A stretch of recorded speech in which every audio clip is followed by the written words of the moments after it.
Nagpapatuloy ang Tulsa King Season 3 habang nagising si Dwight dahil sa matinding ilaw sa kanyang interrogation cell. Isang espesyal na ahente na nagngangalang Muso ang nagsabing sinubukan niyang bumuo ng kaso laban kay Dwight at sa Inverness crime family sa pamamagitan ng kanyang impormanteng si Ripple na pinatay ni Dwight 25 taon na ang nakalilipas. Sinabi ni Dwight na isa itong mercy kill dahil nasusunog na sa init ang lalaki habang nakagapos sa isang radiator, ngunit binaliwala ni Muso ang kanyang paliwanag at sa halip ay sinisi siya sa pagpatay kay Ripple bago pa ito makapagbigay ng impormasyon sa mga awtoridad. Bukod dito, sinabi ni Muso na alam niya ang lahat ng ilegal na negosyo ni Dwight sa Tulsa at pamilyar din siya sa lahat ng mga kasamahan nito. Dahil dito, nagbanta siya ng malawakang crackdown laban sa kanila maliban na lang kung magtrabaho si Dwight para sa kanya, nalabag man sa loob ay pumayag si Dwight. Ibinaba si Dwight sa harap ng kanyang bahay kung saan tinanong siya ng kanyang bodyguard na si Bigfoot tungkol sa kanyang pagkawala, ngunit iniwasan ni Dwight ang pagsagot. Pagkatapos nito, nakipagkita si Dwight kay Margaret at humingi ng paumanhin sa abalang dinanas nito dahil sa raid ng FBI sa kanyang bahay na si Dwight ang target. Ipinaliwanag niya na hinahabol siya ng mga federal na ahente at pinagbabantaan ang lahat ng mahalaga sa kanyang buhay, kaya kailangan niyang lumayo para sa kaligtasan niya. Kalaunan, habang pauwi kasama si Bigfoot, nakatanggap siya ng tawag mula sa isang New York mob boss na si Ray Renzetti, na hinihikayat siyang magtakda ng isang pagpupulong sa New York. Doon, nakaupo si Dwight kasama ang kanyang kapatid na si Joanne sa isang sidewalk cafe.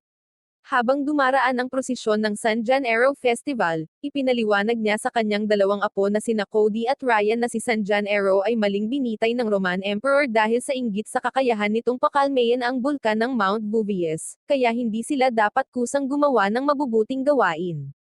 Biglang dumating ang kanyang kasamang si Goody at inihatid si Dwight sa apartment kung saan nakatakda ang pagpupulong nila ni Ray.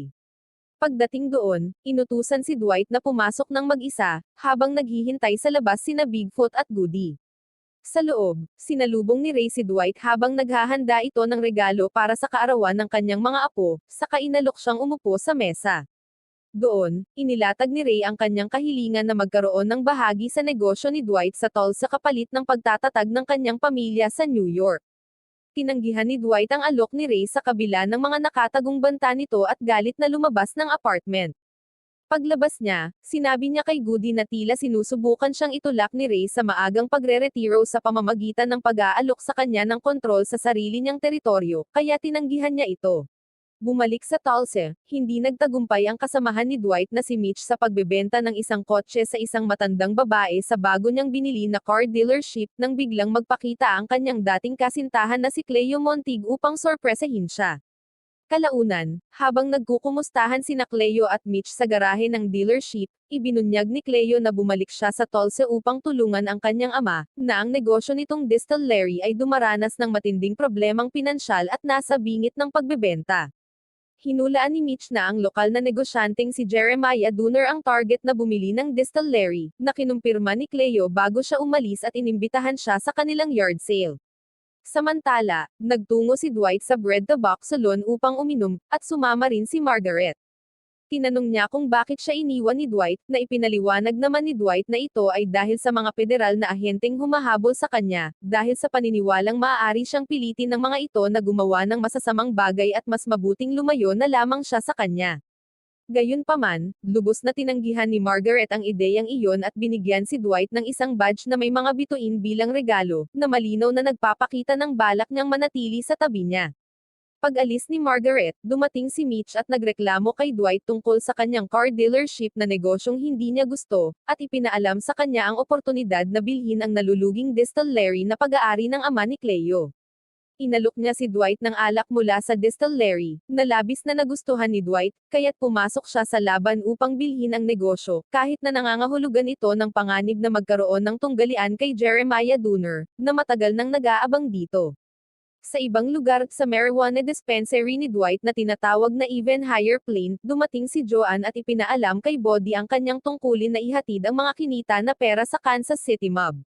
Inutusan niya itong isama ang kanyang kasamahan na si Grace at sunduin din si Tyson, ang driver ni Dwight, sa daan. Gayunpaman, hindi masyadong masigasig si Body sa road trip dahil ipinaliwanag niya kay Grace na isa sa mga gangster ng Kansas City ang pumatay sa kanyang kaibigang si Jimmy. Samantala, kasama ni Dwight sina Mitch at Goody sa pagdating nila sa yard sale ni Cleo, kung saan tinanong ni Dwight kung maaari niyang makausap ang ama nito. Dumating sina Grace at Bud upang sunduin si Tyson sa kanyang bahay, na hindi nagustuhan ang electric vehicle ni Body, ngunit wala siyang magawa kundi sumama. Bumalik sa Montague Estate, sinubukan ni Dwight na makipagtawaran kay Theodore Montague para sa distillery, ngunit nag-aatubili itong ibenta ang negosyo sa isang kriminal at iginiit na mayroon na siyang informal na kasunduan kay Jeremiah Dooner, sa kabila ng pagdodoble ni Dwight sa alok na presyo ni Dooner. Sa yard sale, dumating ang anak ni Jeremiah na si Cole Dooner at sinubukang asarin sina Mitch at Cleo. Sa kabilang panig, napilitan sina Body, Grace, at Tyson na huminto sa isang charging station habang papunta sila sa Kansas City. Kaya ipinaalam ni Tyson sa Kansas City mob boss na si Bill Bevilacqua ang pagbabago ng plano sa pamamagitan ni Dwight na nasa labas ng Montague Mansion. Ipinaalam ni Dwight sa kanyang mga kasamahan na nag-aatubili si Montague na ibenta ang distillery dahil sa pagkakasangkot ni Jeremiah Dooner, na itinuturing ni Goody bilang isang panganib dahil ang pagbili nila sa distillery ay maaaring magdulot ng takot sa New York mob sa kanilang lumalakas na kapangyarihan at gumanti laban sa kanila. Samantala, habang naghihintay sina Tyson at ang iba pa sa charging station, dumating ang tatlong gangster mula sa Kansas City sakay ng isang kotse at hiningi ang pera. Nang iabot ang bag, lumabas na puno ito ng mga comics sa halip na pera. Naramdaman ng mga gangster na sila ay tinatakot ngunit ipinaliwanag ni Body na aksidente niyang nakuha ang maling bag at inanyayahan silang sumama pabalik sa Tulsa upang kunin ang kanilang pera. Gayunpaman, nagpa siya ang pangunahing gangster na isama na lamang si Body sa even higher plane upang kunin ang pera, habang tinutukan naman ng baril sina Grace at Tyson ng dalawa pang gangster. Pagdating doon, pinupuno ni Body ang bag ng pera mula sa vault ng marijuana dispensary, at bigla niyang tinutukan ng baril ang gangster. Pagkatapos ay binugbog niya ito at pinilit na magmakaawa para sa kanyang buhay bago niya ito pinakawalan, na sinabing ito ang ganti sa pagpatay sa kanyang matalik na kaibigan na si Jimmy. Kinagabihan, abala sina Dwight, Joanne, at Margaret sa pagsubok na buuin ang isang jigsaw puzzle nang makatanggap si Dwight ng tawag mula kay Bevilacqua na nagreklamo na hindi patas ang naging pagtrato ni Body sa kanyang tauhan. Gayunpaman, kumampi si Dwight kay Body at sinabi na bahagi lamang iyon ng kanyang pagdadalamati bago niya tuluyang ibinaba ang tawag. Kinabukasan, nakumbinsi ni Dwight si Montague, sa tulong ni Cleo at Mitch, na mas mabuting ibenta sa kanya ang distillery kaysa kay Jeremiah Dooner, na mababa ang alok. Napapayag si Montague, ngunit nangangamba siya sa magiging reaksyon ni Dooner at nagdududa kung makakakuha si Dwight ng lisensya dahil sa kanyang kriminal na record. Gayunman, tiniyak ni Dwight na malalampasan niya ang parehong problema. Nang gabing iyon, ipinaalam ni Cole kay Jeremiah ang kasunduan nina Dwight at Montague.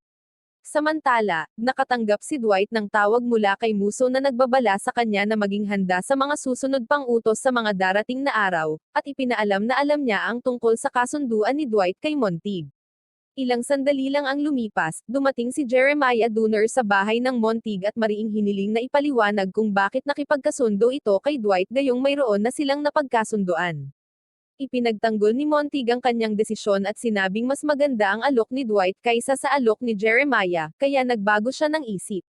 Tinanggap ito ni Jeremiah at umalis, ngunit paglabas niya ay inutusan niya ang kanyang mga tauhan na lusubin ang bahay. Pinasok ng mga ito ang bahay at binugbog si Montague habang tahimik na pinapanood ng kanilang pinuno na si Cole ang karahasan.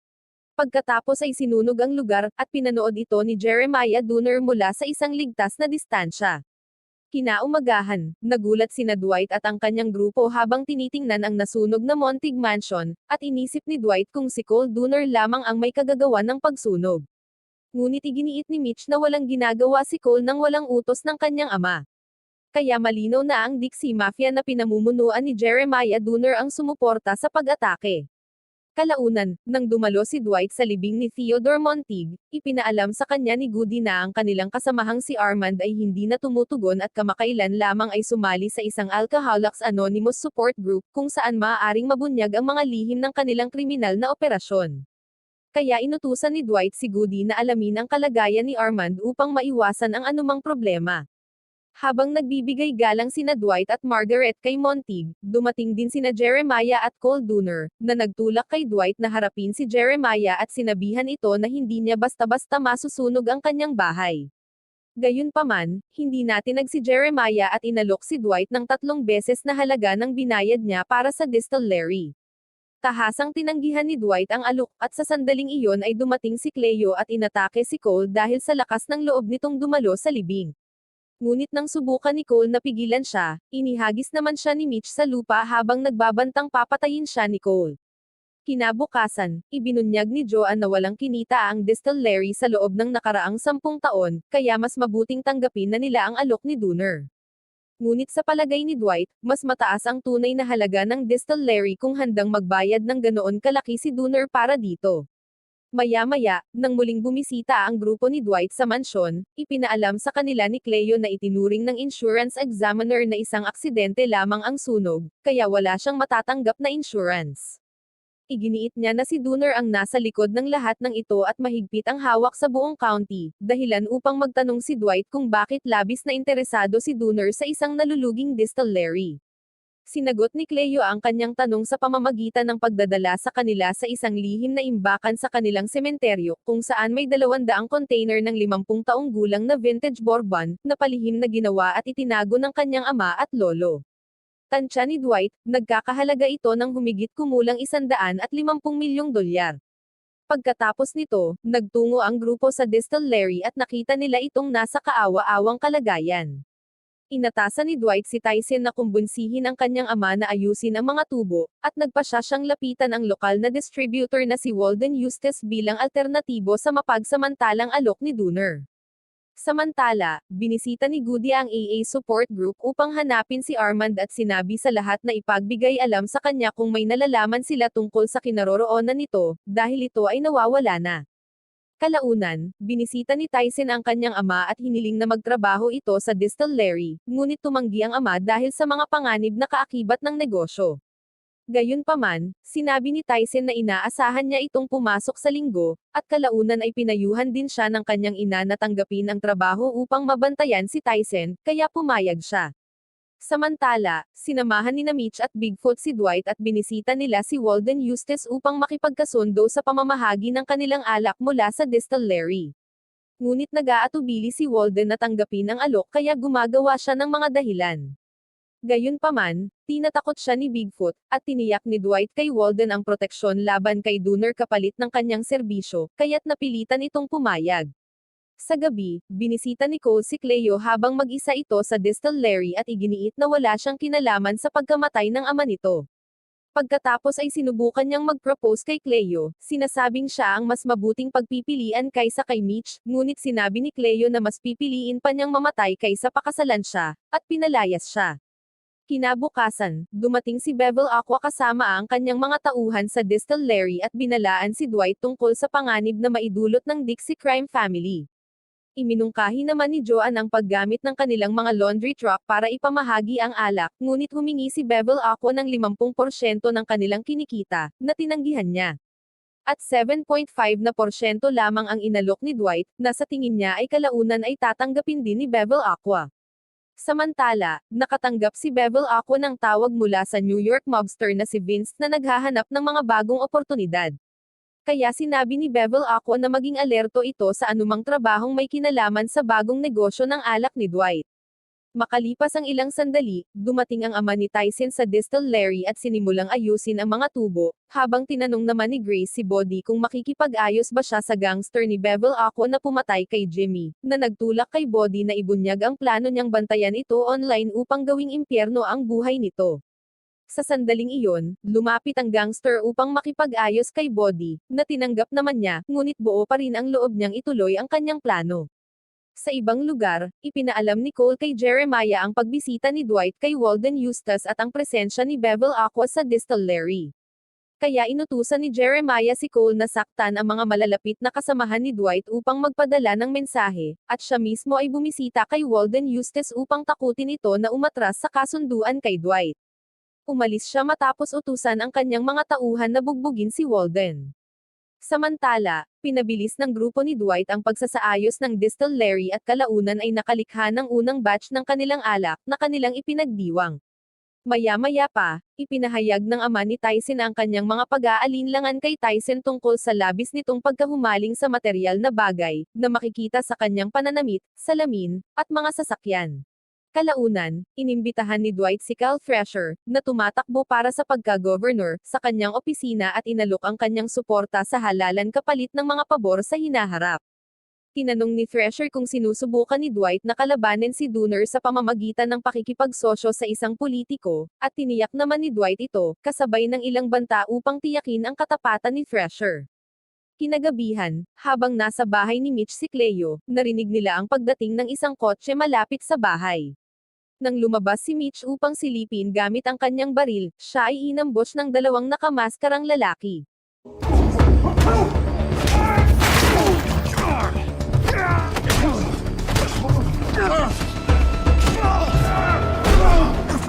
Pinaglabanan niya ang kanyang baril laban sa kanila bago dumating si Cleo at tinulungan siyang sugurin ng isa sa mga kriminal sa kanyang braso, na nagtulak sa kanila na tumakas. Ilang sandali pagkatapos, bumalik si Cole sa bahay na may sugat sa braso, at sinabing may baril si Mitch na ikinagulat niya. Pagkatapos, kinuha ni Jeremiah ang isang umaapoy na bakal mula sa bonfire at inilagay ito sa sugat ni Cole bilang parusa sa kanyang kabigwang tapusin ang kanyang utos. Sa bahay ni Mitch, pinayuhan niya si Cleo na lisanin ang Tulsi para sa kanyang kaligtasan, dahil nakikita niyang lumalala na ang sitwasyon. Ngunit matatag si Cleo na lumaban sa mga Dooner bilang huling nabubuhay na montig upang parangalan ang alaala ng kanyang ama. Sa bread salon, hindi pinansin ni Dwight ang tawag ni Agent Musso nang dumating si Jeremiah upang tiyakin na tinanggihan ni Dwight ang kanyang alok. Pinaupo niya si Jeremiah para makausap, habang naghihintay si Cole sa labas sa kanyang kotse at nakita ang waitress na si Spencer na inaabuso ng isang lalaki. Inatake ng lalaki si Spencer, at sa kakaibang pangyayari, iniligtas siya ni Cole at binugbog ang lalaki bago umalis. Sa loob, binalaan ni Jeremiah si Dwight tungkol sa kanyang pagiging walang ingat, at mapanganib na pagpasok sa teritoryong matagal ng kontrolado ng mga Dooner at nagbanta ng seryosong gantimpala laban sa mga mahal ni Dwight. Nagalit si Dwight, kaya't binalaan niya ang buong imperyo ng Dooner na unti-unti niyang sisirain. Ngunit hindi natakot si Jeremiah sa mga banta ni Dwight at tinatawanan lamang ito bago umalis, sabay banta sa buhay mismo ni Dwight.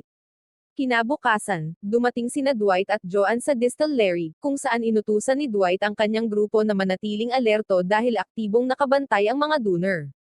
Ipinabatid ni Mitch na si Cleo ay maaaring gamitin upang harapin ang mga realtor na gustong kontrolin ang sunog na pag-aari nito, habang nais ni Tyson na agad umatake sa Dixie Mafia. Ngunit iniisip ni Dwight na mas mainam munang sukatin ang lakas ng kalaban bago umatake. Sa sandaling iyon, tinawagan siya ni Agent Musso, na inutusan siyang pumunta sa 5220 Hoy Street at sundin ang kanyang mga instruksyon sa pagdating, kung hindi ay arestuhin niya ang buong grupo ni Dwight. Nagpunta sina Dwight at Bigfoot patungo sa lugar kung saan sumakay si Dwight sa isang kotse na naghihintay sa kanya, nang hindi sinasabi kay Bigfoot ang mga detalye. Biglang umaandar ang kotse dahil ito ay isang fully autonomous na self-driving car, at may AI voice na nagtanong kay Dwight tungkol sa kanyang piniling musika. Pinigilan din ito ang kanyang pagtatangkang lumabas sa kotse at dinala siya kay Agent Musso, kasama nito na nagmaneho patungong Texas upang harapin ang isang mapanganib na kriminal. Samantala, sa distillery, nagrereklamo si Tyson tungkol sa paggawa ng manual na trabaho gayong dapat silang nangongolekta ng impormasyon tungkol sa Dixie Mafia. Ngunit tinanggihan ni Goody ang ideya. Kaya, sinimulan ni Tyson ang kanyang misyon nang umalis si Goody, na nagtulak kina Body at Grace na sundan siya. Nagmamaneho si Musso sa kanyang kotse ng mabilis sa buong bansa habang tinatanong si Dwight tungkol sa kinaroroonan ni Arman, na hindi alam ni Dwight. Sinabi niya kay Dwight na ang kanyang misyon ay hulihin ang kriminal na si Dexter Dicken, na tinatawag ding watchmaker, na naglalagay ng bomba sa maliliit na aparato at pabago-bago sa pagpatay ng mga tao. Iniisip niya na perpekto si Dwight para sa trabaho dahil isa rin itong kriminal na makakatulong upang maiwasan ang hinala ng mga undercover agent. Tinanong din siya ni Musso tungkol kay Ray Renetti, at nagkunwari si Dwight na hindi niya ito kilala. Ngunit bigla silang hinarang ng pulis dahil sa sobrang bilis. Samantala, natagpuan ni Mitch si Cleo na umiinom sa Bread 2 Box Salon at pinayuhan siyang mag-ingat sakaling umatake muli ang mga donor, ngunit tila walang interes at pagod si Cleo. Gayunpaman, agad na gumagaan ang kanyang pakiramdam nang sorpresahin siya ni Mitch gamit ang isang vintage na sasakyan kung saan sila nagpunta sa kanilang unang date. Samantala, malapit nang makakuha ng speeding ticket si Musso mula sa pulis kahit ipinakita niya ang kanyang FBI badge ngunit nag-alok si Dwight na makipagnegosasyon sa pulis at nakaligtas sa ticket. Sa kabilang banda, naghintay sina Tyson Grace at Body sa labas ng gym ni Cole upang mangalap ng impormasyon, at sinimulang sundan ang kotse ni Cole gamit ang Cybertruck ni Tyson, na hindi gusto ni Body dahil nakakakuha ito ng labis na atensyon.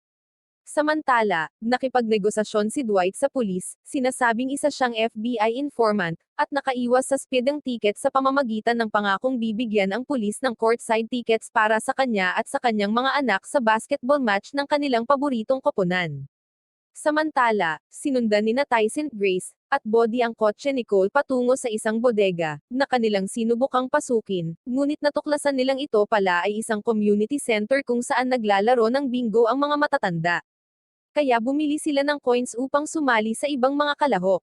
Habang nasa daan, ibinunyag ni Cleo kay Mitch ang kanyang pagdududa tungkol kay Dwight. Ngunit pinaniwala siya ni Mitch sa katapatan ni Dwight habang nagpasya silang mag-long drive upang mag-relax. Kalaunan, dumating si Clara, ang asawa ni Armand, sa distillery habang tinatanong ni Joanne si Bigfoot tungkol sa kinaroroonan ni Dwight. Gusto niyang makausap si Dwight at malaman kung ano ang ginawa niya kay Armand, dahil nawawala ito habang papunta sa pagkikita sa kanyang mga anak. Binigyang diin ni Joanne na hindi alam ni Dwight ang tungkol sa insidente, dahil siya mismo ay naghahanap kay Armand. Samantala, pinag-uusapan ni na Dwight at Musso ang kanilang paraan sa paghuli sa mga kriminal habang nagmamaneho. Sa community center, tinawag ni Grace si Goody, na sumali sa kanilang maliit na laro ng bingo. Habang pinagmamasdan ni Goody ang laro, ibinunyag niya na si Cole Dooner ay talagang nagpapatakbo ng scam sa pangalan ng community center at inayos ang laro upang mapalaki ang kanyang kinikita. Kaya't nagpa siya silang pabagsakin ang kanyang operasyon. Sa Texas, dumating si Dwight sa tindahan ng watchmaker na may dahilan na ipaayos ang kanyang relo, ngunit ipinakita niya ang kanyang interes sa kriminal na negosyo ng watchmaker. Nag-alinlangan ang watchmaker, kaya ibinahagi ni Dwight ang kanyang pangalan at sinabi na alamin muna ito bago sila magnegosyo. Samantala, huminto si Cleo at Mitch sa isang gasolinahan upang mag-refuel, at pumunta si Cleo sa talk shop para kumuha ng merienda. Sa community center, naupo sina Goody at ang iba kasama ang mga pinalutang nananalo sa laro ng bingo, at nagawa ni Tyson na mandaya upang manalo.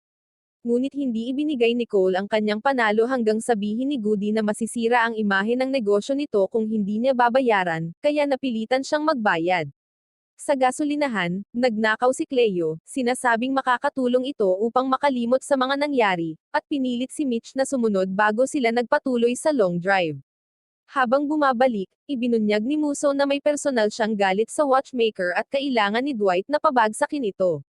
Samantala, umiinom ng labis si Cleo habang nagmamaneho, hindi pinapansin ang payo ni Mitch at pinapalapit ang kotse sa mansyon ng Dooner, kung saan nag-slide siya sa harapang damuhan, na nag-iiwan ng marka ng gulong.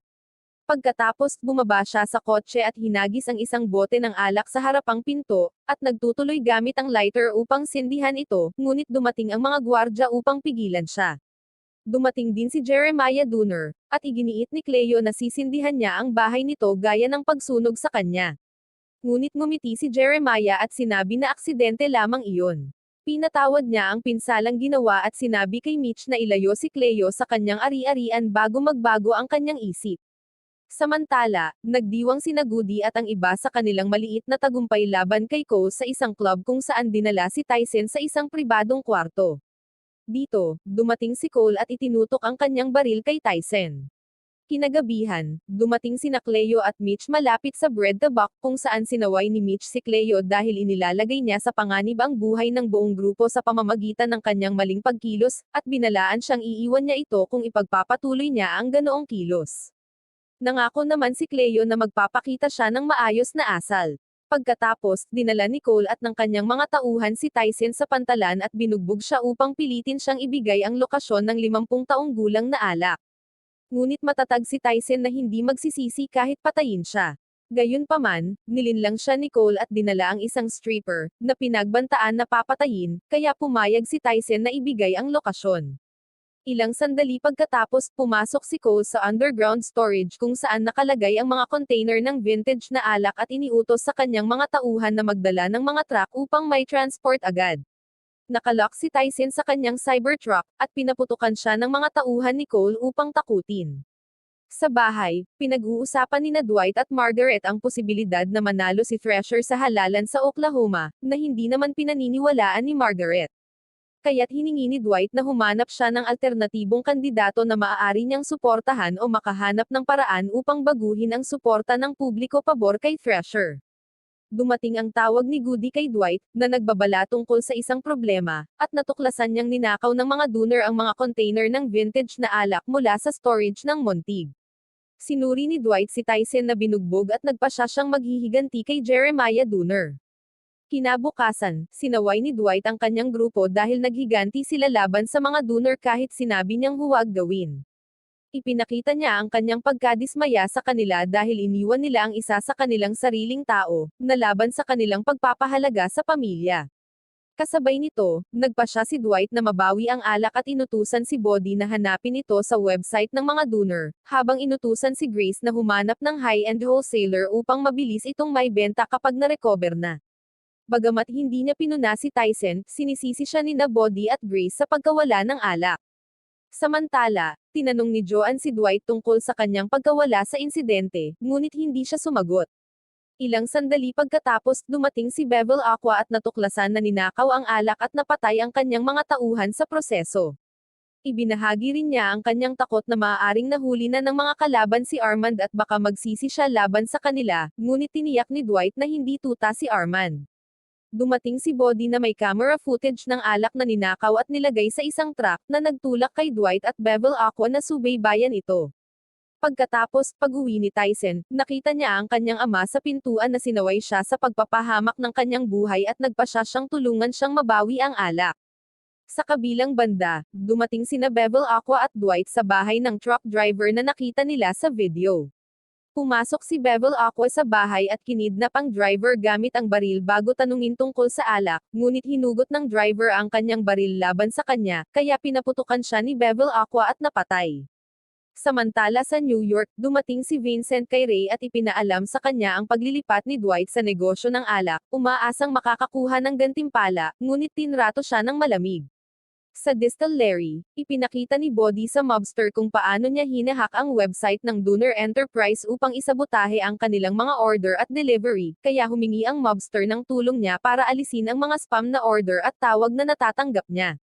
Ngunit bigla siyang nakatanggap ng isa pang spam call, na nagpagtinginan kina Grace at Bodhi. Nakipagkita si Margaret kay Thresher sa isang restaurant at sinabi sa kanya na hindi siya mananalo sa halalan para sa gubernatura dahil wala siyang suporta mula sa pangkaraniwang publiko. Sinubukan niyang kumbinsihin si Thresher na kunin siya para pagandahin ang kanyang pampublikong imahe, na inakala ni Thresher na magdudulot sa kanya ng utang kay Dwight, ngunit nagkunwari si Margaret na ginagawa niya ito upang mabawi ang bahagi ng kanyang ranch na pag-aari ni Thresher at hindi para kay Dwight. Kasabay nito, abala sina Bodhi at Grace sa pagdisenyo ng AI influencer upang e-promote ang kanilang alak. Sa bahay ng mga donor, ipinaalam ni Cole kay Jeremiah na bumaba ang kanilang kinikita ng 14% dahil hinahack ng Manfredi Crew ang kanilang cloud, ngunit sinisisi siya ni Jeremiah sa pagkuha ng incompetent na tech team. Sa kanyang pagtatanggol, binanggit ni Cole ang matagumpay niyang pagbawi sa Montig Vintage Liquor na sinasabing para lamang kay Jeremiah. Inanyayahan niya itong samahan siya para subukan ito, ngunit tumanggi si Jeremiah. Sa Bread Dog Buck, tinanong ni Cleo si Mitch tungkol sa status ng ninakaw na alak at natuklasan na hinahanap pa rin ito ni Dwight at ng kanyang grupo at makikipagbanggaan sa mga donor upang mabawi. Iniisip niyang masyadong mapanganib, ngunit tiniyak ni Mitch na kailangan itong gawin. Samantala, nakatanggap si Dwight ng tawag mula kay Musso na nagbabala sa kanya na huwag makisali sa Dixie Mafia dahil makakasagabal ito sa kanyang misyon sa Texas. Sa opisina, ipinakita ni Grace at Bodhi kay Joanne ang kanilang AI-designed influencer na si Jasper, na balak nilang gamitin para e-promote ang kanilang alak at kumbinsihin siya sa gamit nito. Habang naghihintay sa labas ng community center, sinabi ng ama ni Tyson na kailangan niyang maging maingat sa mga babae dahil bahagi siya ng isang criminal crew, at ibinahagi na dati rin siyang kasama sa isang crew na iniwan niya upang mabigyan ng mas magandang role model ang kanyang anak. Ilang sandali pagkatapos, nakita ni Tyson ang parehong dancer mula sa club na sumakay at nagmaneho palayo sa kotse ni Cole. Sa distillery, dumating si Margaret at ipinaalam kay Dwight na nakipagkasundo siya na dumalo sa iba't ibang social events kasama si Thresher bilang magkasintahan upang pagandahin ang kanyang imahe, at mapataas ang kanyang tsansa na manalo sa halalan. Ngunit binalaan siya ni Dwight na ipagtatanggol niya siya kung lalapit si Thresher sa kanya, na ikinatuwa ni Margaret bilang romantiko. Bigla, nakatanggap si Dwight ng tawag mula kay Tyson, na nagsabi na kasabwat ng stripper si Cole dahil siya ang nagmamaneho ng kotse ni Cole at maaaring magdala sa kanila sa lokasyon ng alak. Samantala, tinapos ni na Grace, Body, at Joan ang AI ads at nagpasya silang ilathala ito para sa public engagement. Kasabay nito, sinundan ni na Tyson at ng kanyang ama si Serenity papunta sa storage house kung saan nakatago ang alak, at dumating agad si Dwight kasama ang kanyang crew at si Bill Bevel Aqua. Nagpasya siyang lumikha ng diversion bago labanan ang mga dooner. Habang nasa loob, inimbitahan ni Cole si Jeremiah na siyang unang tumikim sa 50 taong gulang na whiskey at pinuri siya sa pagbawi nito mula sa Montig. Nang matikman ito ni Jeremiah ay nagpasalamat siya sa Diyos dahil napunta na ang whiskey sa mga lehitimong may-ari, na ikinalungkot ni Cole. Ilang sandali pagkatapos nang lumabas si Cole mula sa storage upang sumakay sa truck na may dalang whiskey, tinutukan siya ng baril ni na Bevel Aqua at Bigfoot. Pumasok si Dwight kasama ang kanyang crew at inutusan si Jeremiah na isauli ang mahalagang alak kung hindi ay papatayin niya si Cole. Sa una, tila nag-aatubili si Jeremiah na pumayag sa kasunduan, inuuna ang pera kaysa sa buhay ng kanyang anak na labis na ikinagulat ni Dwight. Ngunit sumuko siya ng tuluyang pinilit at pinayagan silang dalhin ang truck kasama ang alak, at nangakong babawi sa kanila sa hinaharap. Kinagabihan, sinabi ni Dwight kay Margaret kung paano sa wakas ay maayos na ang lahat sa kanyang buhay dahil sa mga bagong tao sa kanyang paligid, kabilang siya, dahil dati niyang kinamumuhian ang mundo bago siya dumating sa Tulsa. Samantala, habang nagmamaneho ng gabi si Bill Bevel Aqua, nakatanggap siya ng tawag mula kay Ray Renzetti, at nakilala ni Bevel Aqua ang boses. Ipinahayag ni Ray na dati siyang nakatrabaho sa ama at lolo ni Bevel Aqua at kumita sila ng malaking pera ng magkakasama. Sinabi niya na nais niyang panatilihin ang komunikasyon kay Bevel Aqua at maaari siyang magbigay ng payo sakaling magkaroon siya ng problema sa kahit sino, na nagpapahiwatig na maaari silang magtulungan upang kontrolin ang negosyo ni Dwight, at pumayag si Bevel Aqua bago putulin ang tawag. Kinabukasan, abala ang crew ni Dwight sa paghahanda para sa launch event ng kanilang Montig 50 bourbon habang abala si Bigfoot sa pag-ukit ng malaking bote ng bourbon mula sa yelo. Pinuri ni Mitch sina Body at Grace sa kanilang kakayahang maisaayos ang event, pati na ang pakikipag-ugnayan sa iba't ibang stakeholder, kasama ang mga kritiko mula sa buong Oklahoma. Samantala, nagkaroon ng nerbiyos si Dwight tungkol sa launch event habang umiinom siya ng kape sa kama kasama si Margaret, na nagpaplanong isama si Thresher sa event para sa PR purposes. Ngunit hindi natuwa si Dwight tungkol dito. Kaya naman, pinagtatawanan muli ni Margaret ang kanyang pagiging seloso. Samantala, tumawag si Vince kay Bevel Aqua upang alamin ang status ng negosyo ng alak dahil kumakalat na ang balita tungkol sa launch. Ngunit hindi pinansin ni Bevel Aqua ang pakikialam niya, kahit sinabi ni Vince na si Ray pala ang nais malaman ang tungkol dito. Samantala, naghahanda si Jeremiah Dooner para sa isang meeting nang lapitan siya ni Cole, na gustong gumawa ng hakbang tungkol sa launch event. Gayunpaman, iniutos ni Jeremiah na tipunin ni Cole ang kanyang mga tauhan at maghintay sa labas hanggang siya'y tawagin. Sa kanyang meeting kasama ang State Attorney General na si A.G. Sackrider, iniutos ni Jeremiah na isara ang launch event ni Dwight, kung hindi ay papahirapan niya ang Attorney General na ang buong campaign ay pinondohan ni Jeremiah. Pagkatapos, sinundo ni Tyson si Dwight sa kanyang bahay papunta sa Bread Tabak. Dumating si Cole upang silipin si Spencer at uminom. Nagkausap sila ng kaunti at binigyan siya ni Spencer ng libreng inumin at imbitasyon na bumalik kung gusto niya. Sa kabilang banda, tinanong ni Tyson si Dwight tungkol sa kanyang definisyon ng isang tunay na lalaki habang nagmamaneho sila papunta sa distillery, at tiniyak ni Dwight kay Tyson na siya ay isang malakas na lalaki sa kanyang paningin at lahat ay nagkakamali sa buhay, na ikinatuwa ni Tyson. Ilang sandali pagkatapos, dumating si Dwight sa distillery at tinanong si Body tungkol sa update sa event, ngunit sinabi sa kanya ni Goody na naghihintay si Bevel Aqua na makipagkita sa kanya. Kaya lumayo siya at nakipagkita kay Bevel Aqua at na nagpaalam na malaking interes ang ipinapakita ng New York mob sa kanilang negosyo ng alak. At sinusubukan ni Ray na lumaban kay Dwight. Ngunit ang walang pakialam na tindig ni Dwight ay nagtulak kay Bevel Aqua na hikayatin siyang kumilos bago magsimula ang digmaan sa New York, at iniulat na isa sa kanyang mga drug places ay na-raid kamakailan, na maaaring nangangahulugang si Armand ang nagsumbong sa kanila. Nang umalis si Bevel Aqua, nakatanggap si Dwight ng tawag mula sa watchmaker, na nagtakda ng meeting sa parehong araw, kahit na sinabing abala si Dwight, ngunit itinuring ng watchmaker na hindi pwedeng baguhin ang oras ng meeting. Hindi mo na planong pumunta ni Dwight, ngunit tumawag si Musso at nakumbinsi siyang pumayag sa meeting sa pamamagitan ng pagpapakita ng mga larawan ng mga biktima ng mga teroristang pag-atake ng watchmaker. Pumayag si Dwight sa meeting, at inihatid siya ni Tyson sa napagkasunduang lugar, ang Bread Tub Box. Sa daan, sinabi niya kay Tyson kung paano nagbibigay ang buhay ng reality check kapag inisip mo na may espesyal kang nangyayari sa iyong buhay. Sa loob ng Bread the Box, matiisin na naghihintay ang watchmaker para kay Dwight nang dumating siya at uminom ng kaunting vodka bago umupo. Maraming tanong ang watchmaker tungkol sa nakaraan at kasalukuyang gawain ni Dwight para sa layunin ng pananaliksik, ngunit pinapakiusapan ni Dwight na direktang pumunta sa punto. Sa huli, sinabi ng watchmaker na makakaya niyang gumawa ng mga pampasabog na may iba't ibang lakas gamit ang mga hindi matunton na materyales, at humihingi ng $250,000 agad at $250,000 pagkatapos ng trabaho para pasabugan ang mansyon ng Dooner. Dahil wala nang ibang pagpipilian, napilitan si Dwight na ibigay ang $250,000 mula sa safe ng salon, pagkatapos ay umalis ang watchmaker. Sa labas, dumating ang isang van at kumuha ng litrato ang isang tao sa loob habang sumasakay ang watchmaker sa kanyang sasakyan. Sa distillery, matagumpay na nagsimula ang launch event ngunit pinagmamasdan ni Mitch nang may pag-aalinlangan ang mga tauhan ni Bevel Aqua. Tinanong niya si Bevel Aqua mismo kung may balak ba itong gumawa ng marahas na hakbang. Sinabi ni Bevel Aqua na gagawin niya ang kinakailangan para protektahan ang kanyang investment.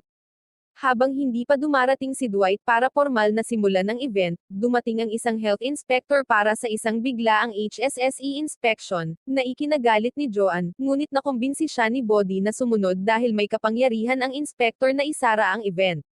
Pagkatapos, hiniling ng inspector na simulan sa barrel room habang inutusan ni Bevel Aqua si Goody na asikasuhin siya.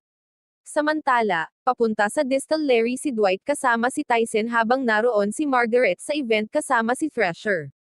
Ilang sandali, habang ginagawa ng inspector ang kanyang trabaho, nag-text si Goody kay Dwight tungkol sa inspection. Sa labas, iminungkahi ni Mitch na magsalita ng ilang salita si Cleo upang mailihis ang atensyon ng mga bisita.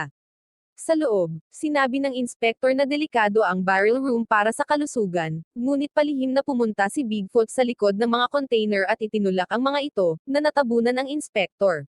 Natauhan si Mitch at natuwa na walang nakakita, habang tinipon ni Jeremiah ang kanyang mga tauhan para salakayin ang event dahil mukhang nabigo ang inspector na isara ito. Biglang dumating si Dwight at Tyson sa event, at umalis si Thrasher upang hindi siya paghinalaan na kasama niya ang mga ito.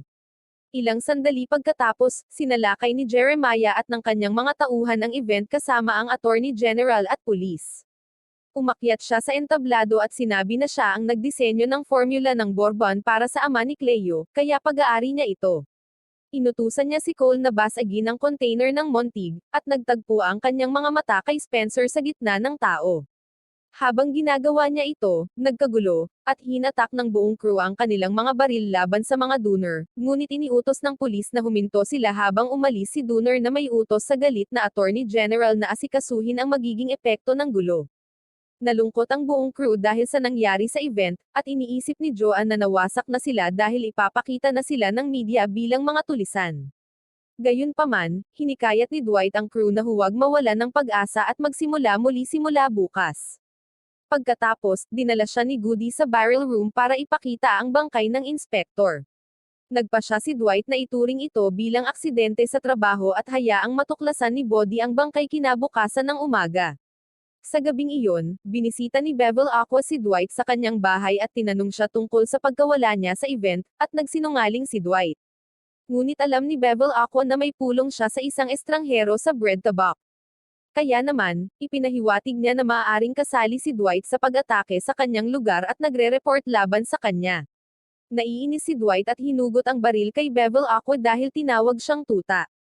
Ngunit kalmado siyang sinabihan ni Bevel Aqua na handa siyang mamatay kung hindi siya tapat, at dapat tingnan niya rin ang bagay mula sa kanyang perspektibo. Pagkatapos, umalis si Bevel Aqua, at habang isinasara ni Dwight ang pinto, bumaba si Joanne at nakita siya na may hawak na baril, kaya nagtatanong siya tungkol dito. Ngunit tumanggi si Dwight na magbigay ng sagot, sinasabing ipapaliwanag niya ito mamaya. Samantala, dalawang itim na sasakyan ang humaharang sa kotse ni Bevel Aqua habang pauwi siya, at lumabas ang isang SWAT team para arestuhin siya agad. Sa hapagkainan, tinanong ni Joanne si Dwight tungkol sa pagbisita ni Bevel Aqua kagabi, at ipinaliwanag ni Dwight na pinipilit siya ng mga federal agents na tulungan silang hulihin ang isang kriminal kaya nagiging kahina-hinala siya kay Bevel Aqua. Gayunpaman, tiniyak niya kay Joanne na kailangan nilang magpatuloy upang mapanatili ang kanilang momentum dahil malapit na silang magtagumpay.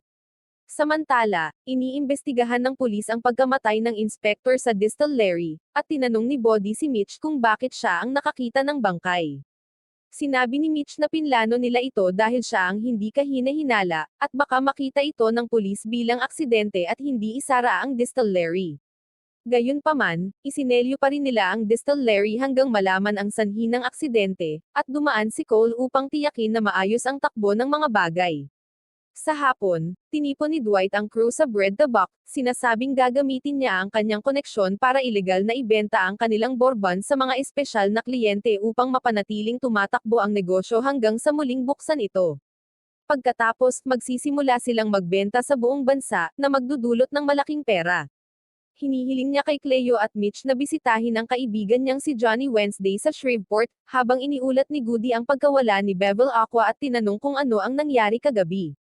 Ngunit sinabi ni Dwight na wala namang masamang nangyari at iniisip na baka target siya ng New York mob dahil tumanggi siyang sumali sa kanila, kaya nagpa siya siyang tawagan si Ray. Pagkatapos, tinawagan ni Dwight si Ray at ginamit nila ang kanilang code language upang mag-ayos ng isang pagpupulong sa Hot Springs sa Arkansas, at inutusan ni Dwight sina Tyson at Bigfoot na maghanda para sa paglalakbay. Samantala, sina Bodhi, Mitch, Cleo at Grace ay kumuha ng ilang sasakyan na may dealer plates, at pumasok sila sa nakasarado na distillery, pinabagsak ang mga gwardya at nilagyan ang mga sasakyan ng mga bote ng alak na kanilang inilabas para ibenta.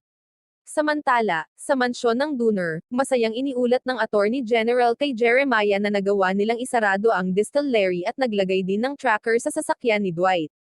Ngunit hindi natuwa si Jeremiah at pinagalitan ang Attorney General, inutusan siyang sirain si Dwight sa pamamagitan ng permanenteng pagsara sa distillery.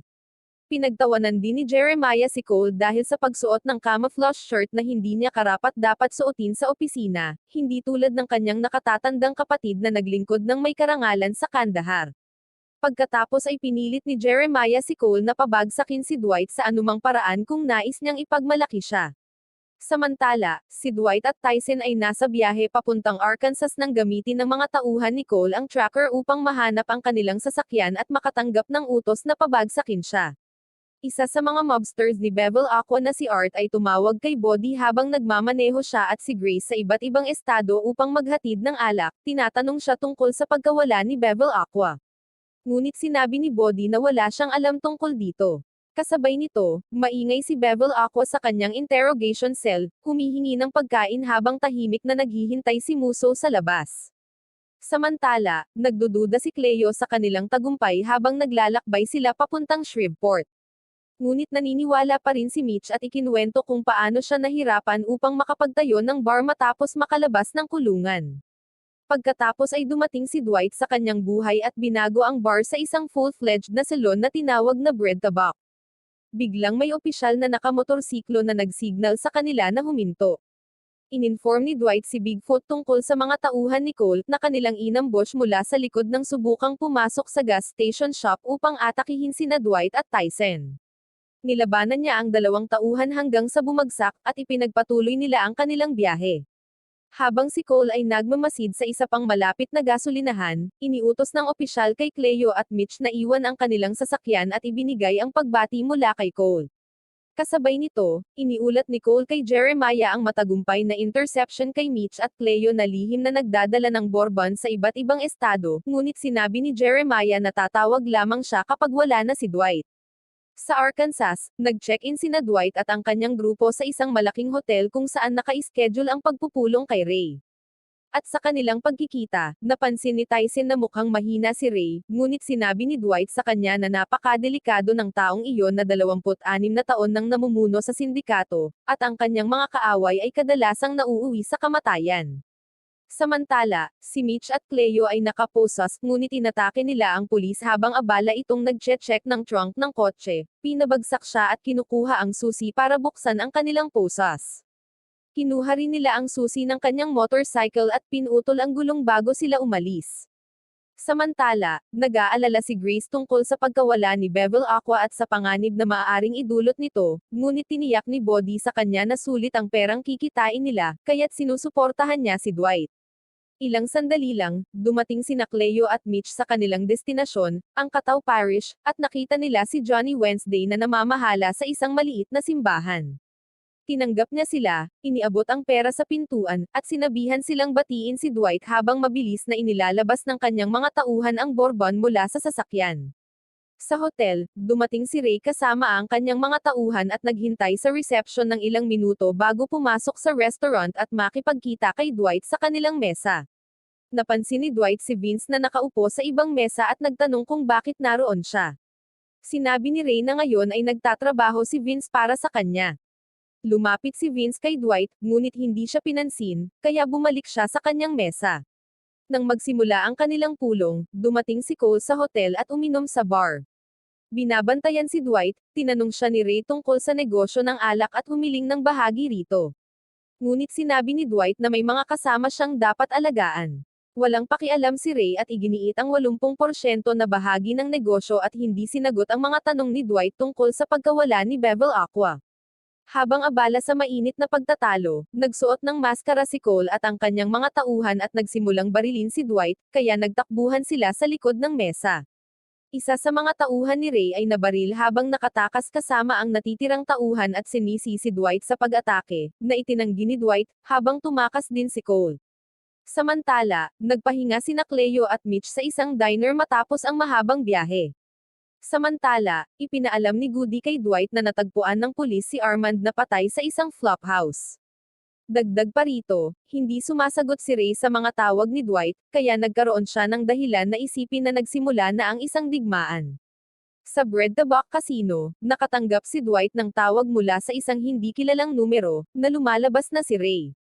Galit na galit si Ray tungkol sa kamakailang pag-atake, ngunit mabilis na ipinaliwanag ni Dwight na hindi siya ang may gawa nito. Ipinahayag ni Ray na handa na siyang makipag-ayos ngunit naniniwala siyang sinira ni Dwight ang anumang posibleng kasunduan sa pamamagitan ng pagbanggit kay Bill. Humihiling siya ng 80% ng negosyo ng alak na tinanggihan ni Dwight bilang labis at hindi makatwiran. Ipinaliwanag ni Dwight ang kanyang plano na palawakin ang operasyon sa mga club, hotel, at retail outlets at nagmungkahi ng alternatibong kasunduan kung saan bibigyan siya ni Ray ng akses sa pamamahagi ng alak sa buong Northwest. Nakita ang pangmatagalang negosyo, sa huli ay tinanggap ni Ray ang kasunduan at tinapos ang tawag. Sinabi ni Dwight sa kanyang mga tauhan na ang kanilang pangunahing layunin ay alisin ang selyo sa distillery, at siya'y nagtungo sa opisina ng abogado kasama si Bigfoot. Bago pumasok, pinaalalahanan siya ni Bigfoot tungkol sa mga metal detector, kaya iniwan niya ang kanyang baril kay Bigfoot sa labas. Pumasok siya sa opisina ni Attorney General Zack Ryder, na inakala na narito si Dwight upang maghatid ng mensahe kay Dooner, dahil si Dooner ang boss sa lugar na ito. Gayunpaman, nag-alok si Dwight na gumawa ng paraan para kay Zack Ryder kung ibabalik nito ang liquor license na sinasabing sa unang pagkakataon na pupunta siya sa isang lugar, ibinibigay niya ang pinakapabor na proposisyon. Pagkatapos nito, hindi na siya ganoon kapalakaibigan.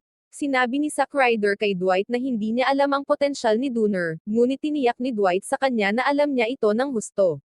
Samantala, nakaupo si Cole Dooner sa kanyang kotse nang sumama si Spencer sa kanya. Sinabi niya sa kanya na minsan ay gumagawa siya ng maling bagay para sa pag-aproba ng kanyang ama. Ngunit nananatiling galit sa kanya ang kanyang ama. Sinabi ni Spencer sa kanya na nanganganib na ang kanyang buhay sa pagiging kasama siya, at inamin niya na gusto niya talaga siya. Sa Bread the Buck, tinanong ni Tyson si Goody kung ano ang kanyang unang krimen, at ibinunyag ni Goody na nagnakaw siya sa isang shoe store at sinabihan si Tyson na maging pekeng pulis na nagnanakaw mula sa masamang tao at ibinibigay sa mabubuting tao. Ipinaliwanag niya na minsang nagnakaw siya sa isang lugar at hindi siya kailanman nahuli. Sinabi niya kay Tyson na tingnan ang merkado ng droga sa mga kolehiyo, at dumating si Spencer para sa kanyang shift. Kaya sinabi ni Tyson sa kanya na may business proposal siya para sa kanya. Tinawagan ni Dwight si Margaret para alamin kung may koneksyon siya sa opisina ng Attorney General, at ibinunyag niya na kilala niya ang asawa nito. Samantala, dinala ni Spencer sina Goody at Tyson sa college frat house na nagsusupply ng droga sa campus. Handa na si Tyson na pumasok, ngunit sinabi ni Goody na maghintay muna dahil kailangan nilang malaman kung may bantay na aso, ilan ang mga tao sa loob, at ang daan papunta sa basement. Samantala, pumunta si Margaret para makipagkita sa asawa ni Zack Ryder, si Anna, at napagtanto niyang may problema ito sa kanilang kasal. Lumabas si Margaret upang ipaalam kay Dwight ang problema sa sugal ni Zack Ryder. Pagkatapos, pumunta sila kay Thresher, at sinabi ni Dwight na hindi pa handa si Zack Ryder na makipagtulungan sa kanila, ngunit tumanggi si Thresher na tulungan sila, na sinasabing hindi niya isasaalang-alang ang kanyang politikal na posisyon sa pamamagitan ng pagpuwersa sa tauhan ni Dooner. Gayunpaman, sinabi ni Margaret kay Dwight na isipin si Zack Ryder bilang tauhan ng gobernador at isama siya sa team ni Thresher, dahil makakatulong iyon na siya ay maging nasa ibabaw. Kinabukasan, kumuha sina Goody at Tyson ng peking police badges. Nang ibunyag ni Spencer ang ruta patungo sa basement, sinabi niya na may 6 na lalaki sa bahay sa kasalukuyan. Pumasok sila at mabilis na pinilit ang lahat ng lalaki na lumuhad at tinali sila. Matapos nakawin ang mga droga at pera, sila'y umalis. Humingi si Spencer ng kanyang bahagi, ngunit sinabi nila na siya na ang magbebenta ng droga. Sinabi niya na kilala niya ang bawat bartender at DJ sa lungsod, at tiwala siyang mabebenta niya ito sa loob ng 10 minuto. Samantala, pumunta si Zack Ryder sa casino upang makipagkita kay Thresher at nagtataka kung bakit pinili ni Thresher ang lugar na iyon. Pinagmamasdan ni Dwight at ng kanyang grupo mula sa monitoring room ang dalawa, at agad nilang ipinadala si Grace na may ilang casino chips nang mapansin nilang tumanggi si Zack Ryder sa alok ni Thresher, ngunit natuwa sa ideya ng pagsusugal. Biglang napansin ni Mitch si Dooner sa parking lot, kaya pumunta sina Dwight at Bigfoot upang harapin siya. Ibinunyag ni Dooner na tinawagan siya ni Zack Ryder tungkol sa alok ni Dwight, ngunit sinabi ni Dwight na inaasahan niya iyon. Sinabi niya kay Dooner na basahin ang librong The Art of War at binalaan siya na nagbabago ang tao ng magdamag, ngunit tiwala si Dooner na hawak niya ang batas ng lungsod. Binalaan niya si Dwight na papatayin siya kung susubukan nitong guluhin ang kanyang mga tauhan bago umalis. Samantala, masigasig na nagsusugal si Zack Ryder at nanalo, ngunit ipinadala ni Dwight si Grace upang palitan ang dice na lihim niyang ginawa. Nagsimulang matalo si Zack Ryder at naiinis, ngunit tumulong si Grace at nagbigay ng dagdag na casino chips, kaya natuwa siya. Gayunpaman, napagtanto ni Thresher na maaaring siya ang sisihin ni Zack Ryder sa pagkatalo at pumunta kay Dwight at Margaret, na agad na napagtanto na niloko siya ng dalawa dahil alam nila ang kanyang adiksyon sa pagsusugal. Sa kabilang banda, tinanong ni Jeremiah si Cole kung bakit siya palaging nabibigo, na nakakahiya sa kanya at nakakasira sa reputasyon ng pamilya. Sinabi ni Cole na hindi iniintindi ni Jeremiah ang kanyang sariling anak, ngunit hindi tumigil si Jeremiah at patuloy siyang pinapahiya. Sa Bread to Buck, labis na nalungkot si Zack Ryder dahil nawalan siya ng malaking halaga ng pera at ngayon may utang sa kasino. Sinabi ni Dwight na siya ang may-ari, at nag-alala si Zack Ryder na wala siyang sapat na pera upang bayaran ang utang.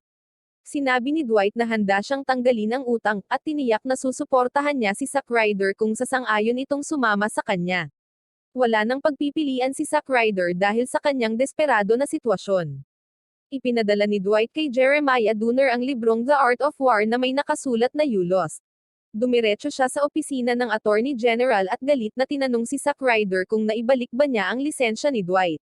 Sinabi ni Zack Ryder na malinaw ang distillery, kaya wala siyang dahilan para panatilihing sarado ito, na nagtulak kay Jeremiah na tanungin kung magkano ang binabayad ni Dwight sa kanya. Sinabi ni Zack Ryder na wala siyang natanggap at naglilingkod lamang sa mga tao ng Oklahoma, pero sinabi ni Jeremiah na si Zack Ryder ay naglilingkod sa kanya. Ngunit hindi natakot si Zack Ryder dahil sinabi niya na ngayon ay may mas malalakas na tagapagtanggol siya. Dahil dito, nawalan ng kontrol si Jeremiah at sinimulang saktan si Zack Ryder habang desperado na tumatawag para sa seguridad. Dinala si Jeremiah at itinapon sa bilangguan pero naniniwala siya na ang mga kabiguan ay kailangan para mas makita ang tamang daan. Ngayon, nakuha muli ni Dwight ang lisensya at pumasok sa distillery habang pinalaya si Dooner mula sa bilangguan at dinala siya ni Cole. Pagdating nila sa bahay, nakita nila ang watchmaker na si Dexter Deacon na nakatayo sa harap mismo ng pintuan. Kaya't itinutok ng mga bodyguard ni Jeremiah ang baril kay Dexter at inamin nito na ipinadala siya rito upang patayin si Jeremiah. Dinala siya ni Jeremiah sa kanyang opisina kung saan ibinunyag ni Dexter na hindi niya itinuturing na mapagkakatiwalaan si Dwight at naiinis siya sa katotohanan na tuwirang kinamumuhian siya ni Dwight. Sinabi ni Dexter na papatayin niya si Dwight pero gusto niyang si Jeremiah ang humarap sa mga taong konektado kay Dwight. Sinabi ni Jeremiah kay Cole na umalis, at pagkatapos ay sinabi niya kay Dexter na dumating siya sa tamang oras. Samantala, sa fundraising event para kay Thresher sa Delmar Grand Hotel, si Margaret ang humahawak sa lahat ng paghahanda, at tumanggap ng tawag mula kay Dwight kung saan sinabi niya na kung maayos ang lahat ngayong gabi, makakamit nila ang suporta ng magiging gobernador sa kanilang panig. Dumating si Dexter sa lugar at lihim na naglagay ng mga pampasabog sa open bar bago mabilis na umalis. Samantala, tinanong ni Joanne si Dwight kung pupunta siya sa fundraising event, ngunit sinabi ni Dwight na hindi siya iniimbitahan. Bigla, tumawag si Dexter na malapit na siyang imbitahan sa isang gasolinahan, ngunit agad siyang pinutol ni Dwight at sinabi na siya ang magpapasya ng oras at lokasyon. Ipinadala ni Dwight ang address kay Dexter at sinabi kay Mitch na tawagan si Bigfoot dahil kakailanganin nila ng backup. Ipinagbigay alam ni Dwight kay Musso na tumawag si Dexter, pero sinabi ni Musso na kailangan niyang maghanda ng team, ngunit sinabi ni Dwight na wala silang oras para dyan. Samantala, nagpa siya sina Spencer at Tyson na magdaos ng party at pumunta kay Bodhi upang makahanap ng venue. Ipinaliwanag ni Tyson na hindi nila ito magagawa sa bread tabak at sapat na ang kanilang droga upang kumita ng malaking halaga, ngunit tinanong ni Bodhi kung alam ni Dwight ito, na hindi niya alam. Sa huli, nakumbinsi ni Tyson si Bodhi at itinakda ni Bodhi ang kondisyon na ibibigay nila ang kanyang bahagi. Samantala, sinabi ni Dwight na lubos niyang alam na si Musso ay isang federal agent at kinuha ni Musso si Bevel Aqua ngunit sadyang pinakilos ito upang magmukhang si Dwight ang responsable. Sinubukan ni Musso na ipaliwanag ang sarili, ngunit sinabi ni Dwight na pakawalin na lang si Bevel Aqua at ilabas siya sa gulo na ginawa niya. Gayunpaman, tumanggi si Musso na pakawalin siya dahil naniniwala siyang walang direksyon na gangster si Bevel Aqua. Habang papunta sila kay Dexter, ipinaliwanag ni Musso na tatayo lang si Dwight kapag naibigay na ang pera dahil gagawin ng backup team ang iba. Ngunit iminungkahi ni Dwight na patayin na lang nila siya sa mismong lugar dahil pinatay ni Dexter ang kasamahan ni Musso at 20 sibilyan sa isang pagsabog ngunit sinabi ni Musso na sundin ang batas. Pagdating nila sa lugar, iniabot ni Musso kay Dwight ang recording wire na ayaw niyang ilagay ngunit sa huli ay inilagay niya sa kanyang bulsa. Pinapababa ni Dwight si Musso malapit sa backup at pumasok mag-isa kung saan itinapon niya ang recording wire. Pumasok siya at ipinakita ang pera kay Dexter, ngunit itinutok ni Dexter ang baril sa kanya, kaya nagtanong si Dwight kung ano ang problema. Bago pa man makapagpaliwanag si Dexter, dumating sina Mitch at Bigfoot at inalis ang baril niya. Pagkatapos noon, hinihila nila si Dexter palabas sa likurang pintuan at umalis nang hindi alam ni Musso. Samantala, nagsimula na ang event at tinanong ni Thresher kung ano talaga ang gusto ni Dwight mula sa kanya, ngunit sinabi ni Margaret na hindi niya alam. Inakusahan niya si Margaret na isang mafia mole at sinabi na maging handa siya dahil baka makaligtas si Dwight ngunit walang darating para tulungan sila kung magkaproblema. Samantala, walang narinig si Musso mula sa recording wire ni Dwight, kaya pumasok siya sa gusali kasama ang kanyang team, ngunit natuklasan niyang matagal nang umalis ang mga ito. Dumating sina Dwight at ang iba sa isang nakatagong cabin at dinala si Dexter papasok na may intensyon na torturin siya para sa impormasyon. Tinanong ni Dexter kung maaari siyang makaalis pagkatapos, ngunit sinabi ni Dwight na papatayin siya pagkatapos sumagot ng ilang tanong. Tinanong ni Cole si Jeremiah kung tungkol saan ang pag-uusap nila ni Dexter, at ibinunyag ni Jeremiah na inupahan ni Dwight si Dexter para pasabugin ang kanilang bahay, ngunit naniniwala siyang nagbago ang takbo ng mga pangyayari dahil ngayon may ilang tao na hindi makakalabas sa kanilang hotel, na ikinabahalin ni Cole tungkol kay Spencer. Mabilis siyang pumunta sa party kung saan nagbebenta si Spencer ng droga at mabilis siyang sinenyasan ni Spencer na lumabas. Sinaway siya ni Spencer sa pagpunta, ngunit sinabi niya na pinag-usapan ng ama niya ang pananakit sa maraming tao na malapit kay Dwight sa loob ng hotel. Kaya mabilis siyang pumunta para kunin si Tyson. Ipinaliwanag niya ang sitwasyon kay Tyson at pumunta upang hanapin si Cole, ngunit napagtanto niyang umalis na ito. Samantala, tinorture ni Dwight si Dexter at sa huli sinabi sa kanyang mga tauhan na ilabas ito para tapusin. Ngunit tumawag si Tyson, at agad na naisip ni Dwight na naglagay ng bomba si Dexter sa Delmore Hotel. Tumawag siya kay Musso at pinilit si Dexter na aminin ang krimen. Pagkatapos noon, inilagay ni Mitch at Bigfoot si Dexter sa isang kabaong at itinulak siya sa isang libingan. Pumunta si Musso doon kasama ang kanyang team habang pinapaniwala ni Margaret ang mga importanteng tao na suportahan si Thresher. Dumating sila sa venue 6 na minuto bago sumabog ang bomba at agad na pinilit na lumikas ang lahat sa lugar. Mabilis na hinanap ni Dwight si Margaret at sinabi sa kanya na umalis na dahil 2 na lang ang minuto na natitira. Huling umalis si Mitch pagkatapos siguraduhing nakalabas na ang lahat. Nang lumabas siya sa gusali, sumabog ang bomba. Bumagsak ang mga tao sa lupa at niyakap ni Dwight si Margaret, pakiramdam niya ay ligtas na silang lahat. Samantala, umuwi si Cole kay Jeremiah, na ibinunyag na narinig niya ang kaguluhan sa party ng gobernador, sinasabi kay Cole na laging naaayon sa kanyang plano ang lahat ng nangyayari. Sa venue, sinabi ni Musso kay Dwight na sabihin kung nasaan si Dexter, ngunit tumanggi si Dwight, sinasabing malalim na ang gabi at mas gusto niyang pag-usapan ito sa umaga. Pumayag si Musso na pag-usapan ito mamaya, at umalis si Dwight kasama ang kanyang mga tauhan. Sa New York, New Jersey, muling lumitaw sa Tulsa ang isang kinatatakutang hitman na si Russell Lee Washington. Nakaupo siya sa loob ng isang minivan sa isang parking lot at binabantayan ang isang kafe.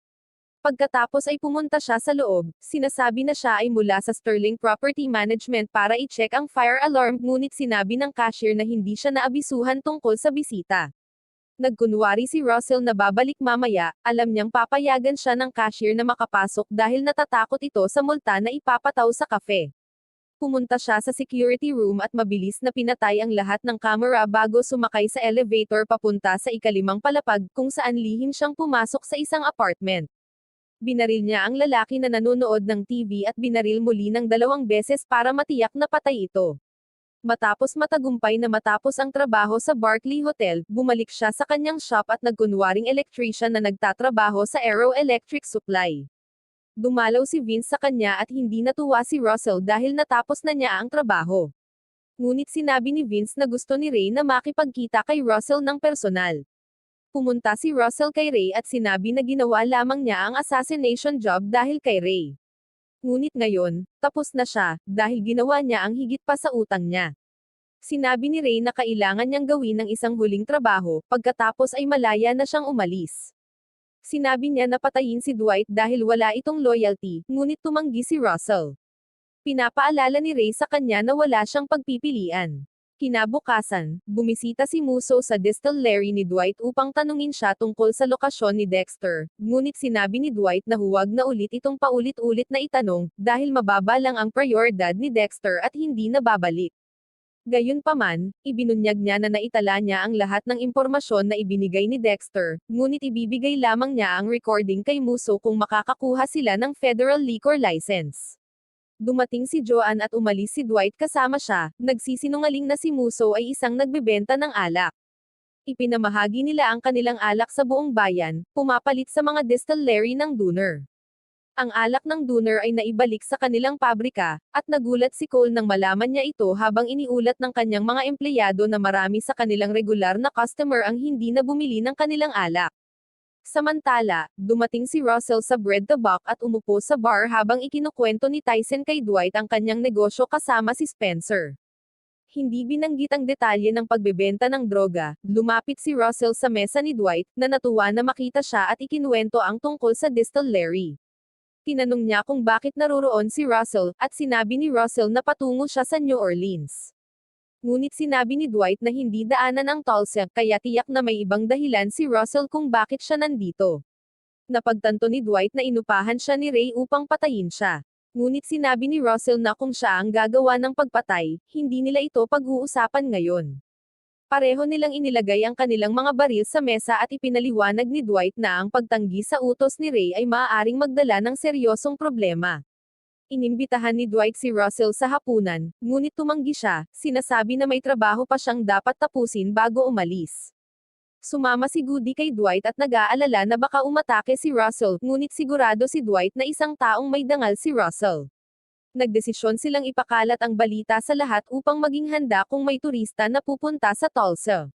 Samantala, binisita ni Tyson si Bodhi kasama ang kanyang bahagi at sinabi na ipinakita ng kanilang pagbebenta ng droga ang malaking potensyal, ngunit hindi na siya nakakakuha ng libreng droga mula sa mga frat house dahil nahuli siya na peking pulis.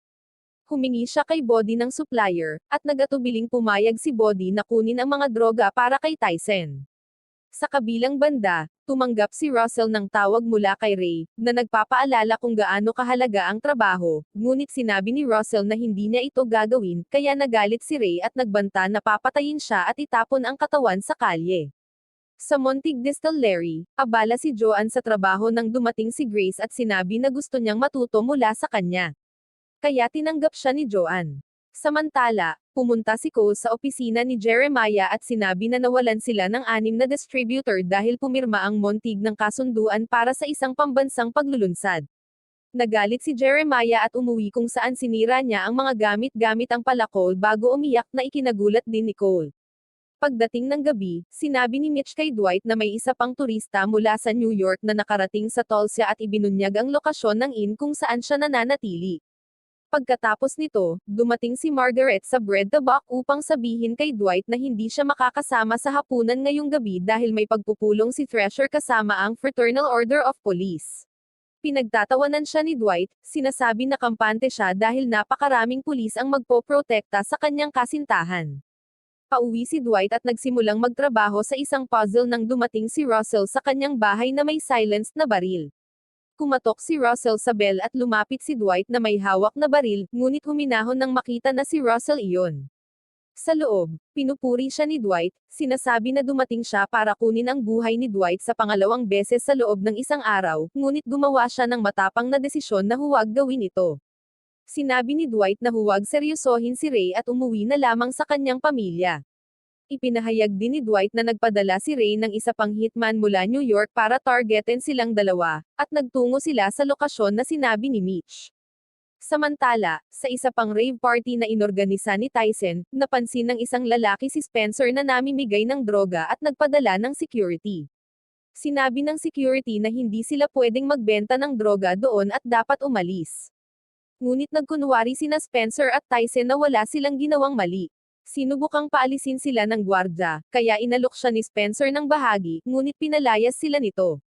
Samantala, dumating sina Dwight at Russell sa inn at napagtanto ni Russell na wala pang karanasan si Dwight sa assassination, dahil hindi siya nag-aalala na mapasok sa direktang linya ng atake o kahina-hinala sa mga pulis. Ipinaliwanag ni Russell na tumitimbang ng husto ang patay, kaya imposible ang mga eksena sa pelikula kung saan hinihila ang dalawang bangkay. Pinag-usapan nila ang posibleng kwarto ng assassin, at sinabi ni Russell na pipiliin niya sana ang room 2011, na malapit sa hagdan, para makapunta sa kotse ng mas mabilis. Ngunit sinabi ni Dwight na sa tingin niya ang hitman ay nasa room 209. Biglang lumabas ang hitman mula sa room 209, pinatunayan na tama si Dwight. Ngunit bago sila makapagdiwang, lumabas ang isa pang lalaki mula sa room 211. Akala nila na nagpadala si Ray ng 2 hitman dahil nanatili si Russell sa room 210 at napalibutan siya. Pagbalik ng dalawa sa kanilang mga kwarto, pumasok sina Dwight at Russell at binaril sila hanggang mamatay. Samantala, bumisita si Cleo kay Mitch matapos niyang malaman ang tungkol sa bomba sa Delmer at niyakap nila ang isa't isa sa distillery. Nagising si Joanne nang may marinig siyang tunog at kinidnap ng isa sa mga tauhan ni Dooner. Hating gabi, dinala siya ng mga tauhan ni Dooner sa kanyang mansyon bilang hostage kung saan sinalubong siya ni Jeremiah habang sinisisi si Dwight sa nangyari. Kinabukasan, ipinaalam ni Margaret kay Dwight ang kasikatan ni Thresher sa mga boto at ang alok niya ng advisory position para sa kanyang administrasyon. Kaya't hiningi ni Dwight na tanggihan niya ang alok. Gayunpaman, iginiit ni Margaret ang kahalagahan ng pagkakaroon ng kakilala sa gobyerno bago siya umalis para sa trabaho. Hinahanap ni Dwight si Joanne sa bahay ngunit hindi niya siya makita, at sinusuri rin ng kanyang grupo ang distillery ngunit wala rin siyang makita doon. Ipinaalam ni Mitch na natagpuan nila ang mga pinto ng distillery na nakabukas at ang mga kamera ay nakadisable habang nagmamadaling patungo si Dwight sa distillery. Sandali lang, tumawag si Jeremiah kay Dwight sa isang pribadong linya, tinatanong siya kung alin ang pipiliin niya, ang kanyang kapatid na babae o ang distillery, at nagpalitan sila ng banta sa buhay bago putulin ang tawag. Sa huli, dumating si Dwight sa bread tabak at binigyan ng tagubilin ang kanyang mga tauhan tungkol sa digmaan na kanilang haharapin laban kay Dooner, habang binibigyan si Mitch ng listahan ng mga armas na kailangang makuha para sa kaganapan. Samantala, inalok ni Jeremiah si Joanne ng tsaa at sinubukang kumbinsihin siyang isulat ang distillery sa kanya upang maiwasan ang karahasan, ngunit tumanggi siya. Sa labas, dumating si Cole ngunit pinigilan siya ng mga tauhan ni Jeremiah.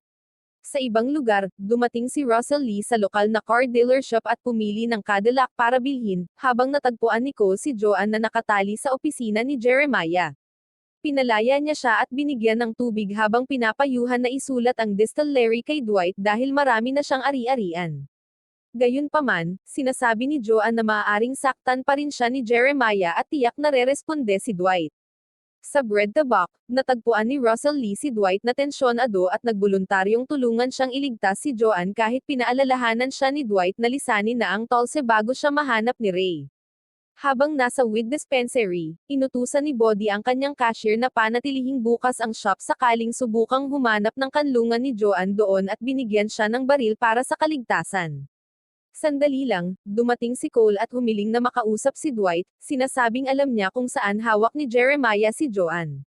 Sa bread tabak, ipinakilala ni Bigfoot ang kanyang bagong kasama at malakas na pinsan kina Dwight at Russell, habang kumukuha ang grupo ng mga armas na pangmilitar mula sa isang ilegal na dealer na si Ricket the Cricket. Sa isang event, hiningi ni Thresher kay Margaret na tanggapin ang kanyang alok bago magbago ang kanyang desisyon bilang gobernador at pumayag na magkaroon siya ng boses sa paggawa ng patakaran. Samantala, naghapunan si Jeremiah kasama si Joanne sa mesa at ikinuwento ang sakripisyo ng kanyang panganay na anak na si Joshua para sa bansa, ngunit nagalit at inihagis ang pagkain nang tanungin siya tungkol sa kanyang pagsisisi.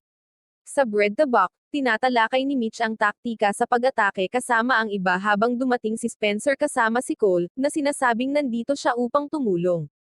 Sa simula, nag-alinlangan ang grupo sa kanya, ngunit pinaalalahanan sila ni Spencer na nakatulong siya sa maraming tao, kasama na si Margaret, mula sa pagsabog sa hotel. Kaya iniutos ni Dwight sa kanya na gumuhit ng detalyadong mapa ng mansyon at ng lokasyon ni Joanne. Samantala, si Jeremiah ay lalong naging balisa, naghihintay sa sagot ni Dwight at nagdadala ng palako sa kanyang opisina upang takutin si Joanne. Sa ibang lugar, nagbibigay si Thresher ng kanyang pananalita bilang tagumpay bilang gobernador. Sa bread tabak, nagplano si Dwight at ang kanyang grupo na umatake ng maaga, inatasan si Russell sa kaliwang bahagi ng mansyon, si Dwight sa kanan, habang sina Mitch, Bigfoot, at ang kanyang pinsan ay nakatalaga sa frontal assault. Inatasan si Goody na manatili sa likuran upang patakbuhin ang operasyon sakaling may mangyaring hindi inaasahan. Sa hating gabi, nagmamaneho ang grupo patungo sa mansyon ng Dooner, habang pinapalakas ni Spencer ang loob ni Cole, sinasabing tama ang ginawa niya. Sa ganap na 3:00 ng umaga, narating ng grupo ang mansyon at pinalilibutan ito habang pinipilit ni Dooner si Joanne na pirmahan ang mga papeles. Ilang sandali pagkatapos, binuksan ng Manfredi crew ang apoy sa mansyon, pumutok ang frag grenade sa mga gwardya sa labas at nagbato ng tear gas sa loob ng mansyon.